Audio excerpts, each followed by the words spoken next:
Hello friends. आज हम विज्ञान साइंस को सरल भाषा में समझने की कोशिश करते हैं। विज्ञान क्या है? What is science?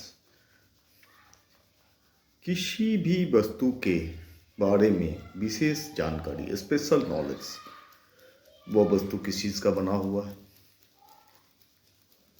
को विज्ञान कहते हैं। अर्थात किसी भी वस्तु के बारे में विशेष जानकारी को विज्ञान कहते हैं। The special knowledge about anything is called science. Special knowledge means, suppose a pen. Suppose this is a pen. ये किस चीज़ का बना हुआ है? तो मे बी प्लास्टिक, है ना? तो प्लास्टिक क्या है? Plastic is a derivatives of carbon molecule का बना हुआ है। तो जब भी इंटरनल नॉलेज मतलब extra knowledge about anything is called science. Okay, another question. Science is mainly divided into three parts: physics, chemistry and biology. भौतिकी, रसायन विज्ञान और जीव विज्ञान। भौतिकी क्या है? अक्सर बच्चों से जब क्वेश्चन उठता है कि भौतिकी है क्या, तो किसी भी वस्तु का बाहरी गुणों का अध्ययन भौतिकी कहलाता है। सपोज कि कोई गाड़ी चल रही है तो मोशन भौतिकी में आएगा, गति भौतिकी। The outernal feature of a substance is called physics.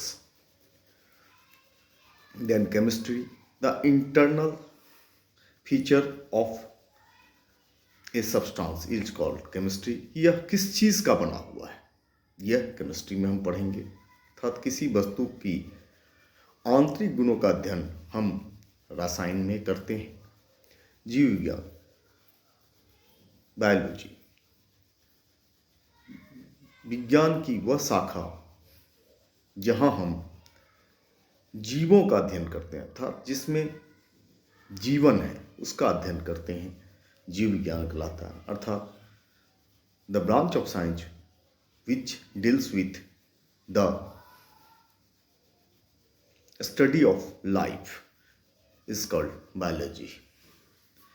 Biology is also divided into two parts. जीव विज्ञान की दो शाखाएं हैं, botany and zoology. Botany means वनस्पति शास्त्र और जोलॉजी मीन्स जीव विज्ञान। Botany, the branch of biology which deals with plant, and zoology, जीव विज्ञान, the branch of biology will deals with the animals. Okay, in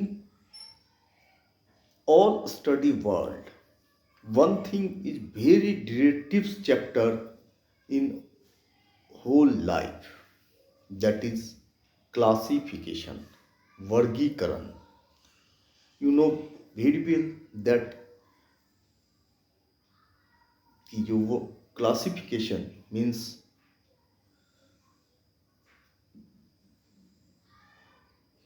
all world's things are divided into the groups by similarities and dissimilarities for easy to know about them.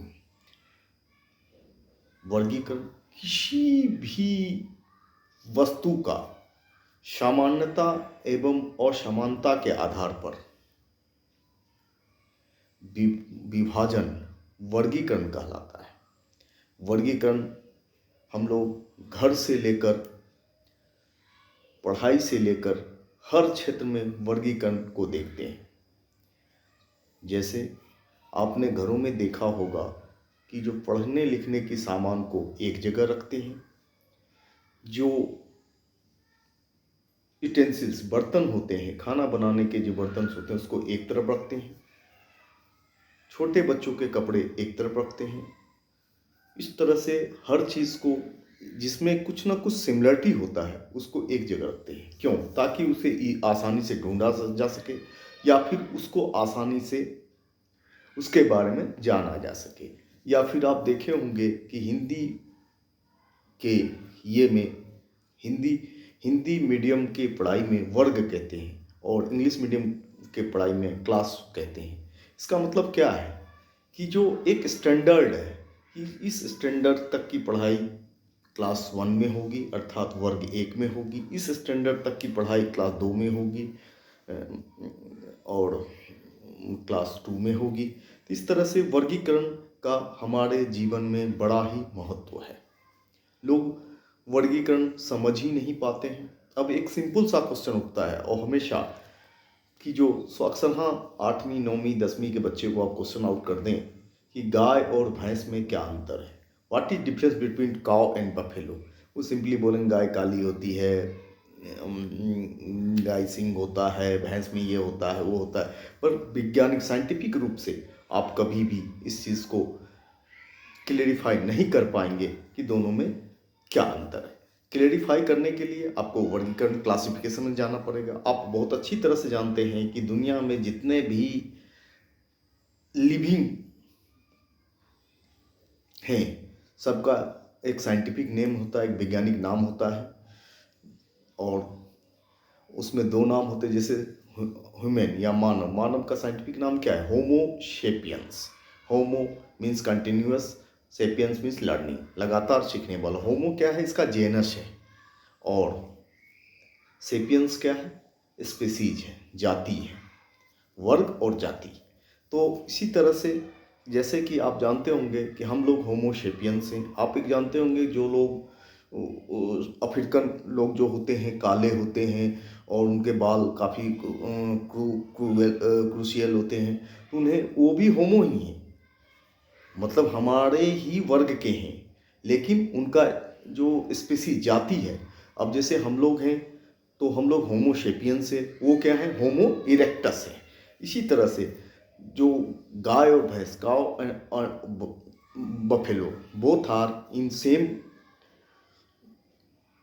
Genus, same वर्ग, genus दोनों का same है और उनका species दोनों का अलग है, अर्थात दोनों की जातियां अलग हैं। बेसिकली साइंटिफिकली यही डिफरेंस गाय और भैंस में है, जो अप टू 7th स्टैंडर्ड से ऊपर के बच्चों को का सटीक जवाब यही है। अब एक कॉमन क्वेश्चन साइंस में उठता है कि पेड़ पौधे नहीं चलते हैं, है ना? पेड़ पौधे नहीं चलते हैं। पेड़ पौधे क्यों नहीं चलते? Why the plants can not move? Because क्यों नहीं चलते हैं बोलो? तो plants can not move because they got all essential things at a place. Suppose तुम पेड़ पौधे इसलिए नहीं चलते हैं कि उन्हें की सारी आवश्यकताओं की पूर्ति एक जगह हो जाती है। अगर तुम्हें भी सारी आवश्यकताओं की पूर्ति एक जगह हो जाए तो तुम भी चलना पसंद नहीं करोगे। तुम अपनी आवश्यक आवश्यकताओं की पूर्ति के लिए ही मूव करते हो, चलते हो, है ना? तो पेड़ पौधे इसलिए चलते हैं क्योंकि उनकी सारी आवश्यक आवश्यकताएं की पूर्ति एक ही जगह हो जाती है। थैंक यू दोस्त, थैंक यू। आगे भी मैं साइंस के ऊपर इसी तरह से डिस्क्रिप्शन देता रहूँगा। आप लोग मेरे चैनल को सब्सक्राइब करें। Thank you, thank you, thank you.